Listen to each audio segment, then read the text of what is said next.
Изложбата се състои от автентични снимки от архивите на българските семейства, живеещи на територията на Одеска област в украинската част от Бесарабия. Най-старата снимка от 1901 година – раждане, детство, юношество, брак и най-накрая погребение. Това са единствените моменти, запечатани от фотографите през миналия век в различни политически епохи, които са се случили в Бесарабия.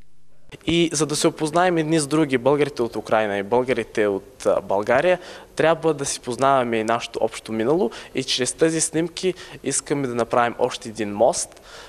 И за това я показваме в България, и за това я показваме за пръв път в Сливен, защото Сливен е исторически свързан с нас. В живота на бесарабските българи в Украйна все още се говори стария български език и се спазват забравени от нас вече традиции. Примерно на Егнажден, който ти дойде първи в къщата, трябва да го сложиш в някакъв егъл и да му сложиш зърно, за да има кокошки. Предстои изложбата, проследяваща историята на бесарабските и таврийски българи в Украйна, да бъде показана и в по-големите градове в България. Навсякъде посетителите на експозицията ще могат да видят и филм за българите в Болград.